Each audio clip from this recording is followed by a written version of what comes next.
రాష్ట్ర మంత్రి నారా లోకేష్ గారు యువగళం పాదయాత్రతో సరికొత్త అధ్యాయాన్ని సృష్టించారు. Pedakurapadu MLA Bhashyam Praveen garu, today TV news Kostandhra in charge Duggi Nageswara Rao, రాష్ట్ర మంత్రి నారా లోకేష్ యువగళం పాదయాత్రతో సరికొత్త అధ్యయనానికి శ్రీకారం చుట్టారని పెదకూరపాడు నియోజకవర్గ ఎమ్మెల్యే భాష్యం ప్రవీణ్ అన్నారు. సోమవారం యువగళం పాదయాత్ర 2 సంవత్సరాలు పూర్తి చేసుకున్న సందర్భంగా MLA Bhashyam Praveen cake cut చేసి శుభాకాంక్షలు తెలిపారు. ఈ సందర్భంగా ఏర్పాటు చేసిన విలేకరుల సమావేశంలో ఎమ్మెల్యే భాష్యం ప్రవీణ్ మాట్లాడుతూ, యువగళం పాదయాత్రతో మంత్రి లోకేష్ గారు తెలుగుదేశం పార్టీకి పూర్వ వైభవాన్ని తెచ్చారన్నారు. ఆయన సమర్థవంతమైన నాయకత్వంతో రానున్న రోజుల్లో రాష్ట్రాన్ని మరింతగా అభివృద్ధి చేయగలుగుతారనే నమ్మకం ప్రతి ఒక్కరిలో ఉందన్నారు. యువగళం పాదయాత్రలో రాష్ట్రానికి పరిశ్రమలను తెచ్చి యువతకు ఉద్యోగాల కల్పనకు కృషి చేస్తామని లోకేష్ గారు హామీ ఇచ్చారని తెలిపారు. ఆయనకు ఇచ్చిన మాటను నిలబెట్టుకునే దిశగా లోకేష్ గారు నిరంతరం కృషి చేస్తున్నారని పేర్కొన్నారు. యువగళంలో పనిచేసిన తనలాంటి వారిని ఎమ్మెల్యే సీటు ఇచ్చి గుర్తించారని ఎమ్మెల్యే భాష్యం ప్రవీణ్ తెలిపారు. సీఎం చంద్రబాబు గారి దావోస్ పర్యటన విజయవంతం కావడమే కాకుండా ప్రపంచ ఆర్థిక సదస్సులో ఏపీ ప్రత్యేక ఆకర్షణగా నిలిచిందన్నారు. 20 లక్షల ఉద్యోగాలు కల్పించాలనే లక్ష్యంగా ఎముకలు కొరికే చలిని సైతం లెక్క చేయకుండా రాష్ట్రంలో పారిశ్రామిక విప్లవం తీసుకురావడానికి దావోస్ నడివీధుల్లో సీఎం చంద్రబాబు, ఐటీ మంత్రి నారా లోకేష్ పడిన శ్రమ సత్ఫలితాలను ఇస్తుందని అన్నారు. రాష్ట్రంలో ఉన్న అపార వనరులు, మౌలిక సదుపాయాలు, అత్యుత్తమ పాలసీల గురించి పారిశ్రామికవేత్తలకు వివరించి పెట్టుబడులు పెట్టేందుకు ఆంధ్రప్రదేశ్ అనువైన రాష్ట్రమని చెప్పి కంపెనీలను ఏర్పాటు చేసేలా ఆహ్వానించారని తెలిపారు. చంద్రబాబు విజన్కు మెచ్చి అమలు చేస్తున్న పాలసీలకు ఆకర్షితులై అనేక దేశ విదేశీ కంపెనీలు, దిగ్గజ పారిశ్రామికవేత్తలు నేడు మన రాష్ట్రంలో పెట్టుబడులు పెట్టేందుకు క్యూ కడుతున్నారని అన్నారు. చంద్రబాబు గారి బృందం దావోస్ పర్యటన తర్వాత 30కి పైగా దిగ్గజ కంపెనీలు రాష్ట్రానికి రావడానికి సిద్ధంగా ఉన్నాయన్నారు. రాజధాని అభివృద్ధితో రానున్న రోజుల్లో యువతకు ఉద్యోగాలు వచ్చే అవకాశం ఉందని అన్నారు.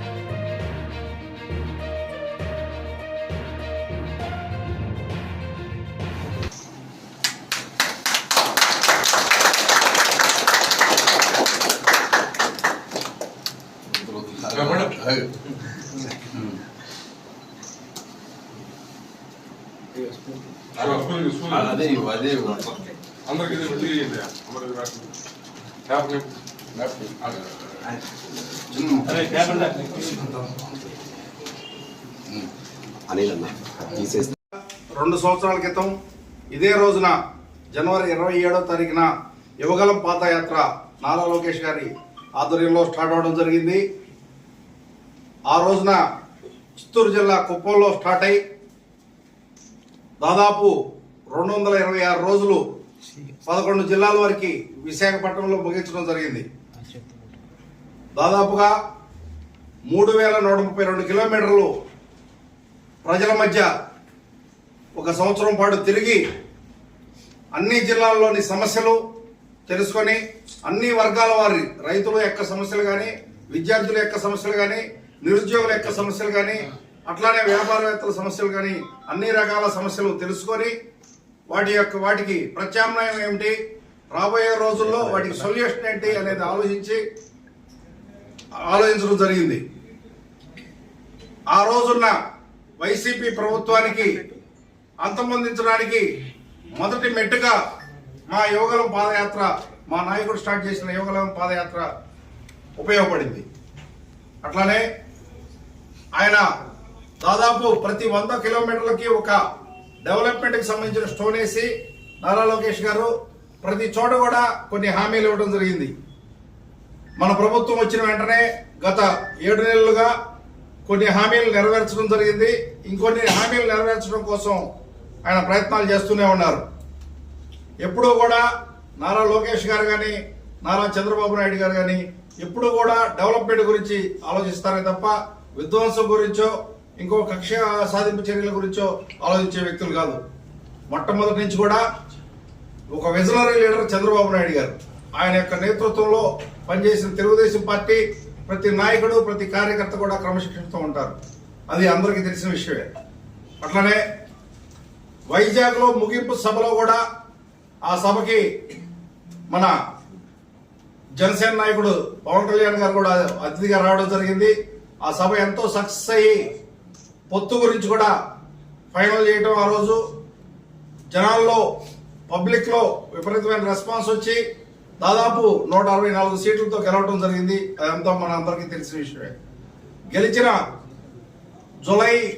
జూన్ 4వ తారీఖున రిజల్ట్ వస్తే ఆ రోజు నుంచి ఈ రోజు వరకు కూడా చంద్రబాబు నాయుడు గారు కానీ, లోకేష్ గారు కానీ, మొత్తం మంత్రివర్గం కానీ రాష్ట్ర ప్రభుత్వం యొక్క అభివృద్ధికి, మన రాష్ట్రం యొక్క అభివృద్ధికి కోసమే పనిచేస్తున్నారు.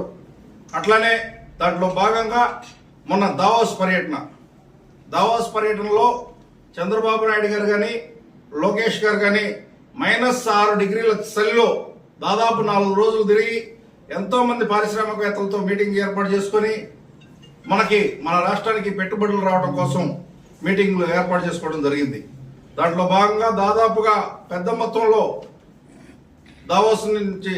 దావోస్ పర్యటన నిమిత్తం వెళ్ళిన వెంటనే మన రాష్ట్రానికి పెద్ద మొత్తంలో పెట్టుబడులు రావడం కోసం మీటింగ్లు ఏర్పాటు చేశారు. పెద్ద మొత్తంలో కూడా శాంక్షన్ అయి ఉన్నాయి.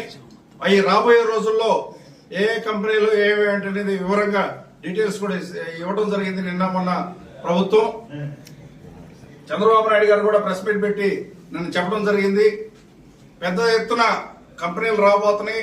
పెద్ద స్థాయిలో లక్ష కోట్లలో పెట్టుబడులు రాబోతున్నాయి మన రాష్ట్రానికి. అట్లానే నిరుద్యోగ సమస్య కూడా రాబోయే రోజుల్లో పోయి దాదాపు ఒక 50,000 మందికి పైగా ఉద్యోగాలు కల్పించే అవకాశం ఉంది.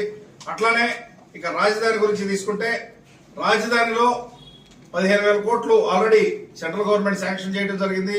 మరో 15,000 కోట్లు మనకి బ్యాంక్ లోన్ల ద్వారా రావడం జరుగుతుంది. రాబోయే రోజుల్లో ఇక ఫిబ్రవరి నెల నుంచి పెద్ద మొత్తంలో మనకి 30,000 కోట్ల వరకు పెట్టుబడులు పెట్టి రాజధానిని అభివృద్ధి చేయడం జరుగుతుంది. తద్వారా ఎంప్లాయ్మెంట్ పెరగడం కానీ, లేకపోతే ఇంకా ఇతరత్ర వ్యాపారాలు పెరగడం కానీ జరుగుతుంది. ఎప్పుడైనా కూడా మన నాయకుడు ఆలోచించేది ఒకటేనండి, రీసైక్లింగ్. ఏదన్నా ఒక అభివృద్ధి ఒక పని చేస్తే తద్వారా ఏ రంగాల్లో అభివృద్ధి సాధించగలం, ఏ రంగాల్లో జీడిపి వృద్ధి సాధించగలం, ఏ రంగాల్లో ఎంప్లాయ్మెంట్ సాధించగలం అని ఆలోచిస్తాడు ఆయన యొక్క నేతృత్వంలో రాబోయే రోజుల్లో రాష్ట్రం ముందుకెళ్ళిద్దని, ఎంతో అభివృద్ధి చెందిందని ఆశిస్తూ ధన్యవాదాలు. Thank you.